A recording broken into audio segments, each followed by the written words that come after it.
বন্ধুরা, সবাই কেমন আছেন? আশা করি সবাই ভালো আছেন। আজকে ক্যামটাসিয়া স্টুডিও পর্ব 7 আপনাদের স্বাগতম। তো আজকে আমরা দেখব যে কিভাবে এই আইকনগুলো ইউজ করতে হয় এবং কিবোর্ডের যে শর্টকাট যে কিগুলি এগুলি কিভাবে আপনি অ্যাড করবেন সেটা আজকে আমি আপনাদেরকে এই দুইটা টপিকস নিয়ে দেখাবো।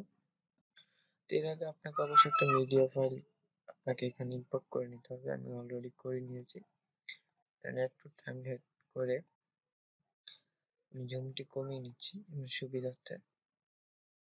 এখানে আমার ভয়েস আছে, আমি ভয়েসটাকে রিমুভ করে দেবো। আপনারা জানেন ইতিমধ্যে ভয়েসটা কিভাবে রিমুভ করতে।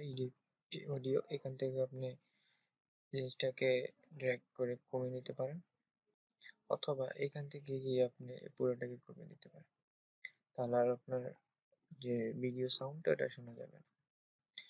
এখন আমি চাচ্ছি যে এই যে আমরা এখানে যে স্কেটেস মোশন গুলি ইউজ করবো।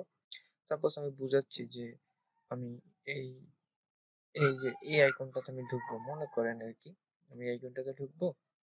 এখন আমাকে কি করতে হবে, এটা ইন্ডিকেট করে দিতে হবে। অথবা আমি ভিডিওটা যদি একটু প্লে করি, ঠিক আছে? তো এখানে মনে করেন আমি আইকনটাতে ঢুকবো। এখন আমাকে কি করতে হবে? এখন আপনাকে মনে হচ্ছে আপনি এখানে এটা ইউজ করতে পারেন, এটা ইউজ করতে পারেন, এটা ইউজ করতে পারেন, এটা ইউজ করতে পারেন, অথবা এটা ইউজ করতে পারেন। যেটা ইচ্ছে আপনি সেটা ইউজ করতে পারেন। এখন আমি আপনাকে সুবিধার্থে আমি এই গোলটা দিয়ে বুঝাচ্ছি। তো আমি এটা ক্লিক করে একটু টাইমার দিলাম। আমি একটু ভিডিওটা ওপেন করি। দেখছেন গোলটা এখানে আসছে। আমি এটাকে ছোট করে দেবো যতটুকু মনে করেন যে আমার এইটার লাগে। ওকে, তো এখন আমি এতটুকু দিকে দেখে ক্লিক করে এখন যে আমি আপনাকে বোঝাচ্ছি যে এখানে আমি ঢুকবো। এছাড়া আপনি এখানে ইন্ডিকেটর হিসাবে যেটা বলতে পারেন যে এখানে যে অ্যানিমেটর গুলো আছে এগুলোতে অল ক্লিক করে এটা নিতে পারেন। নিয়ে বলতে পারেন ক্লিক হিয়ার। দেন এটাকে আপনি আপনার নিজের মতো একটু কাস্টমাইজ করে ছোট করে নেবেন, যেহেতু লেখা ছোট। দেওয়ার পর এটাকে আপনি রোটেট করে এখানে আপনি ইন্ডিকেটর করে দিতে পারেন। এখানে অবশ্যই আপনি খেয়াল করবেন আপনার এটা অনুযায়ী। তো এটা আমার লেখা অনেক ছোট হয়ে যায়।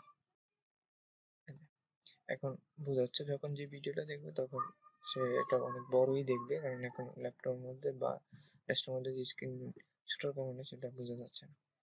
তো এখন সেটাকে আপনি দুইভাবে ইন্ডিকেটর করে দিতে পারেন। এখন আমি যদি প্লে করি, তো দেখতে পাচ্ছেন এটা থাকলে এরপরে এটা দেখাচ্ছেন। যদি সে এটা না বুঝে তাহলে সে এটা বুঝবে।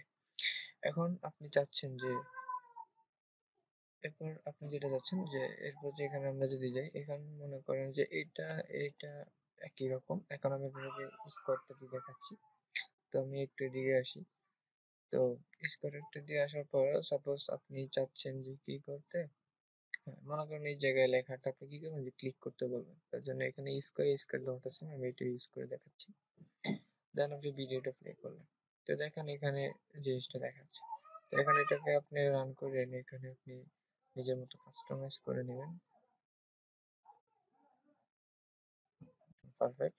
যেখানে এসে ক্লিক করতে বলছে। ওকে, তো এইভাবে এই জিনিসটাকে আপনি বলবেন।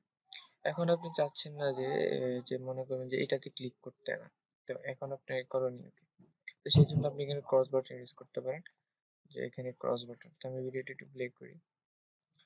তো ভিডিওটা প্লে করার পর পুরোটা প্লে করতে দিয়ে এটা দিবেন। দেন এখানে ক্রসটাকে আপনার নিজের মতো মডিফাই করে নেবেন। ওকে, এই যে ক্রস বাটনের আপনার যে মূল জিনিসটা। তারপরে আপনাকে যেটা বলছিলাম যে এটা ইন্ডিকেটর হিসেবে ইউজ করতে পারেন। এটা হচ্ছে অ্যানিমেশন ইন্ডিকেটর, এটা হচ্ছে আপনার নন অ্যানিমেশন ইন্ডিকেটর। তো আপনি চাচ্ছেন যে এই জায়গাটা ক্লিক করতে, তো জন্য আপনি এখানে এটা ক্লিক করবেন। ক্লিক করার পর আপনি ভিডিওটা ওপেন করে দিবেন। দেওয়ার পর দেখেন এটা ওপেন হচ্ছে। দেন আপনি সাপোজ এটাকে বলতেছেন ইন্ডিকেট করে দিচ্ছেন যে এটাকে ক্লিক করাবেন। তাহলে এটা যেহেতু ইন্ডিকেটর আপনি ছোট হিসেবে রাখতে পারেন। দেন এটাকে এখানে তাহলে দেখতে পাচ্ছেন যে হয়ে গেল। তারপরে এখানে আপনি যেটা ইউজ করেন এখানে টিক চিহ্ন, মনে করেন আপনার এই কাজটা কি সম্পূর্ণ হয়ে গেছে, এখন কি করবেন, ডান, হ্যাঁ হয়ে গেছে আমার, ওকে, আমার এই কাজটা ডান, তাহলে আপনি এটা ইউজ করতে পারেন। হ্যাঁ, এটা সবসময় মাঝখানে থাকবে, আপনি ইচ্ছে করলে লাস্ট পর্যায়ে যখন ভিডিওটি এন্ড হয়ে যাবে তখন একটু বড় করে দিতে পারেন। Okay. এখন এই ইন্ডিকেটর আর এই ইন্ডিকেটর সিম, এটা বড় এটা ছোট, আপনি যেটা ইউজ করতে পারেন।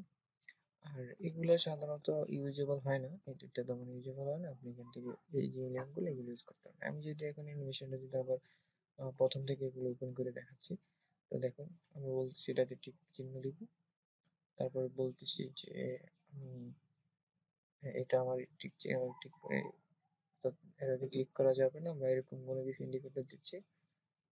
তারপরে এখানে বুঝাচ্ছি যে এখানে এটাতে ঢুকতে হবে, সেটা আমি বুঝালাম। তারপরে আপনাকে যেটা বলেছে এখানে হ্যাঁ অল কিছু ওকে, দেন জি, ডান। এই ছিল মোটামুটি এটার কাজ। এখন মনে করেন আমি কিবোর্ডের কাজগুলো করবো। এখন বলতে চাচ্ছেন যে আপনি কি বলতেন যে এগুলো সবগুলো সিলেক্ট করতে হবে, কন্ট্রোল এ চাপুন। তাহলে কন্ট্রোল এ চাপার জন্য আপনি এখান থেকে অ্যাড টু টার্গেটটা ক্লিক করে দিতে পারেন। দেখুন এখানে এই যে চলে আসছে কন্ট্রোল এ, কন্ট্রোল এ চাপুন বা বলতে পারেন কন্ট্রোল সি চাপুন, তাহলে এখানে আপনি এটাকে এডিট করে দিতে পারেন। তো আপনি এই জায়গাটা জাস্ট সি এ চাপ দিবেন, বা আপনি এখানে বলতে পারেন যে কি কন্ট্রোল, ঠিক আছে, কন্ট্রোল প্লাস এ, এর একসাথে চাপ দিলে দোনোটা একসাথে হয়ে যাবে, বা কন্ট্রোল কন্ট্রোল বা সি, দেখছেন? তার মানে আপনি যে যাকে বোঝাচ্ছেন তিনি বুঝবে যে হ্যাঁ এটা এখানে কন্ট্রোল সি চিপ দিলে এখানে কপি হবে এবং কন্ট্রোল বি চাপ দিলে পেস্ট হবে। এছাড়া আপনি এখানে যেটা দেখাচ্ছে এটা ইচ্ছে হলে এটা আপনি বাটন ছাড়া আপনি ইউজ করতে পারেন। এখানে আপনি বাটন ছাড়া ইউজ করতে পারেন। কোন অ্যাঙ্গেলে রাখতে চান সেটা এখানে দিতে পারেন, ঠিক আছে? এখানে তো আবার বিভিন্ন ইফেক্ট আছে, আপনি দেখেন এখানে বিভিন্ন আউটলাইন আছে। তারপরে ট্রেডিশনাল যেটাকে বাটন সিস্টেম বলে, গ্রে, একটু গ্রে কালার থাকবে, তারপরে ক্লিয়ার থাকলে কোনো বাটন থাকবে না, তারপর আউটলাইন থাকলে একটু এই যে আউটলাইনটা থাকবে। তো এইভাবে আপনি জিনিসটাকে করে নিতে পারেন। তো এই ছিল মূলত আজকে টিউটোরিয়ালটি, দুইটা টপিকস নিয়ে আপনাদেরকে বুঝাতে পেরেছি। এগুলো আপনার যখন ইউজ করবেন, যখন আপনি কিবোর্ডে শর্টকাট ইউজ করবেন তখন তো আপনার অডিয়েন্স দেখতে পায় না, তখন আপনি এখানে ইন্ডিকেটর হিসেবে ইউজ করতে পারেন। এর আগে আপনাকে শেপ, এবার শেপ আসলে এগুলো বলার কিছু নেই, এগুলো আমরা শেপ নিয়ে কথা বলবো, দেন এইসব অ্যারো চিহ্ন নিয়ে কথা বলবো সামনে পর্বতে, এই দুইটা টপিকস নিয়ে। তো সে পর্যন্ত ভালো থাকবেন, সুস্থ থাকবেন, খোদা হাফেজ।